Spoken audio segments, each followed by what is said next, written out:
안녕하십니까, 모닝쇼 이건입니다. 뉴욕 증시 3대 지수 일제히 상승하면서 거래를 마쳤습니다. 그중에 나스닥 지수가 1.5%나 오르게 되면서 3대 지수를 견인하는 흐름을 보여줬었는데요. 세부적으로는 트럼프 대통령이 다시 한번 상호 관세와 관련해서 행정 서명을 했습니다. 한국도 이 영향권 안에 들어서게 되고요. 앞으로 어떻게 더 이 협상을 잘 하게 되는지 중요한 포인트가 될 것으로 보입니다.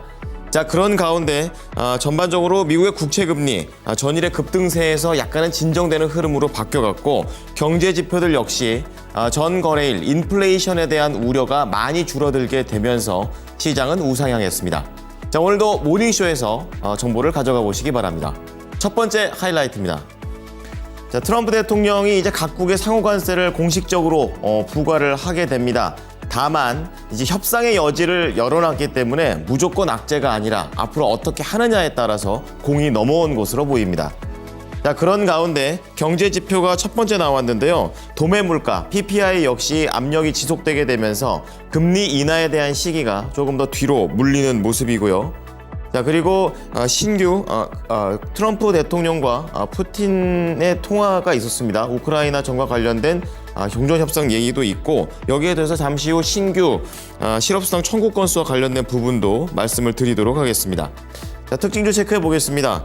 엔비디아인데요. 이제 블랙웰이 언제 나오느냐 뭐 이런 얘기들이 계속 있었었는데 발열에 대한 문제 있었지만 결국에 시스템 출하 소식에 이날 강세를 띄었고요. 이제 그런 가운데 애플이 2월 19일 신제품을 공개한다라고 예고를 하게 되면서 우상향했습니다.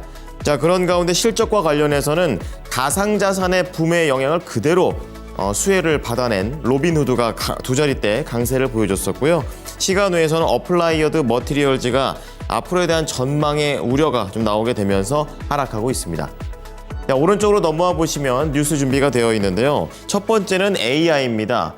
K-ON 디바이스, 이것과 관련된 AI 반도체를 정부에서 1조 원가량을 들여서 한번 만들어 보겠다라고 얘기를 하고 있고요. 그런 가운데 AI 하면 전력기기가 항상 수혜의 주가 됐었었는데 관세 영향권에 들어갈 수도 있다라는 그런 내용입니다. 초변압기와 관련된 부분 4월이 분수령이 될 것으로 보입니다. 자, 그런 가운데 실적과 관련해서 로봇입니다. 산업용 로봇 두산 로보틱스가 되겠는데요. 영업 손실이 커지게 되면서 우려가 높아졌습니다. 자, 밑으로 보시면 증권가 시선을 볼 텐데요. 첫 번째가 카카오가 되겠습니다.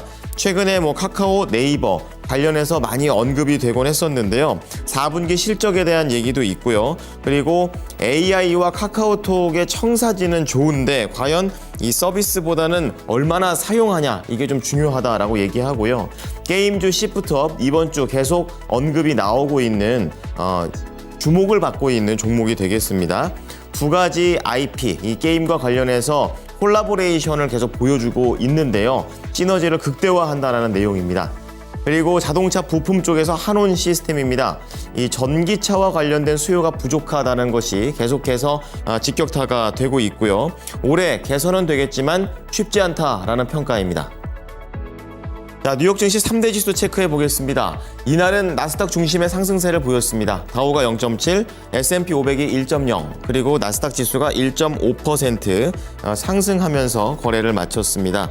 자, 전반적으로 트럼프와 관련된 상호관세에 서명을 했다라는 그런 내용이 있지만 어쨌든 간에 협상의 여지를 열어놨다는 것에 미국 증시도 긍정적으로 반응을 했고, 또 관련해서 국내에서도 어느 정도 여지가 있을 것으로 보입니다.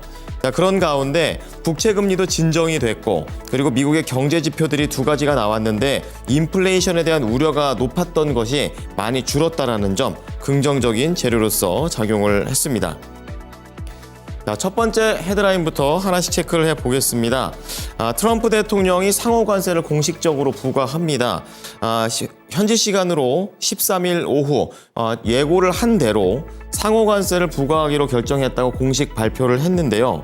이 상호관세는 각국의 미국 상품에 적용하는 관세율만큼 미국도 상대 상품에 관세를 부과하는 것을 의미합니다. 트럼프 대통령은 하워드 러트닉 상무장관 지명자가 상대국의 관세 장벽과 비관세 장벽을 두루 검토해 관세율을 도출할 것이라고 말했기 때문에 이 한국 역시 FTA를 미국과 체결은 했지만 대부분의 이 상품이 무관세지만 이 트럼프 대통령이 비관세 장벽까지 고려 요소에 포함시키게 되면서 관세에 대한 영향권에 들어간 것으로 제기가 됐습니다. 자, 두 번째 내용 좀 체크를 해보도록 하겠는데요. 역시 경제지표가 되겠습니다. 어제 소비자 물가지수, 오늘은 생산자 물가지수가 됩니다. 예상치를 상회했고요. 인플레이션 압력이 지속되면서 연준이 금리 인하를 계속 유보할 가능성이 커졌습니다. 근원 PPI 역시 전월 대비 0.3%, 전년 대비 3.6% 오르면서 예상치를 상회했고요. 우선 상품 물가는 3개월 연속 큰 폭의 상승세를 기록했고 근원 역시 2달째 오르고 있습니다. 특히 서비스 물가의 3분의 1은 여행과 숙박 서비스에서 비용이 급증했다라고 얘기했습니다. 자, 마지막으로 고용과 관련된 지표 하나 더 체크해 보겠습니다. 일주일에 한 번씩 나오는 그런 지표가 될 텐데요. 지난주 신규 실업수당 청구 건수가 21만 3천 건으로 한 주 전보다 7천 건 줄었다고 밝혔습니다. 예상치를 소폭 하회한 것이고요. 절대적인 기준으로 보면 여전히 견조합니다. 그리고 2주 이상 실업수당을 신청한 계속 실업수당 청구 건수는 일주일 동안 185만 건으로 직전 주보다 3만 6천 건 줄게 됐습니다. 그래서 간밤 시장에서는 미국의 고용 시장이 21만 건대라서 견조하긴 하지만 약간은 식었다라는 내용으로 해석을 하게 되면서 악재보다는 호재로 작용했습니다. 자, 다음은 특징주입니다. 엔비디아가 되겠는데요. 이 블랙엘과 관련된 긍정적인 소식입니다. 엔비디아와 휴렛 패커드 엔터프라이즈 관계사가 될 텐데 엔비디아의 블랙엘 칩을 사용해서 시스템을 첫 출하한 소식이 오늘 호재가 됐습니다. 엔비디아 다시 한번 상승세를 타면서 3.1% 올랐고요. 135달러의 거래를 마쳤습니다. 자, 다음은 애플 체크해 보겠습니다. 자, 이날 애플도 상승세를 타면서 긍정적인 모습을 보여줬었는데요. 2월 19일 날 신제품을 공개한다라는 그런 내용에 따라 올랐습니다. SNS에 새로운 일원을 만날 준비를 해라. 2월 19일 수요일이라고 적었다고 하는데요. 애플 전문 매체인 9to5 맥에서는 보급형 아이폰 SE4를 공개할 가능성에 무게를 뒀습니다. 자, 이날 애플 종가 기준으로는 1.9% 오르면서 241달러의 거래를 마쳤고 시간 외에서는 약보합으로 현재 진행 중에 있습니다. 자, 다음은 로빈후드 보겠습니다. 가상화폐 플랫폼이 되겠는데요. 거래 플랫폼입니다. 실적이 잘 나오면서 두 자릿대 상승률을 보였습니다. 매출이 10억 1천만 달러, 주당 순이익 0.54달러, 둘 다 예상치를 상회했고요. 암호화폐 거래량이 증가하게 되면서 로빈후드가 수혜를 그대로 입습니다. 전체 수익의 절반 이상이라고 하니까 굉장히 많은 수혜를 얻었는데요. 여기에 더해서 유럽에서 이더리움 스테이킹도 도입한다고 예고를 하면서 날개를 답니다. 14% 급등한 63달러의 거래를 마쳤고요. 지금 시간 외에서는 0.9%가량 밀리고 있습니다. 자, 마지막으로 시간 외에 실적 발표를 한 종목입니다. 딱 6시 정각에 발표가 나왔는데요. 어플라이어드 머티리얼즈입니다. 시간 외에 지금 현재 하락하고 있는데요. 우선 매출이 71억 7천만 달러, 주당 순이익이 2.38달러, 둘 다 예상치를 상회했습니다. 여기까지는 좋고요.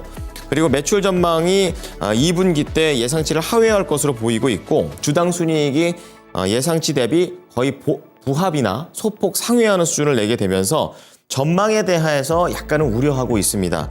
지금 종가 기준으로는 1.8% 오르고 있지만 시간 외에서는 5.1% 크게 밀리고 있습니다.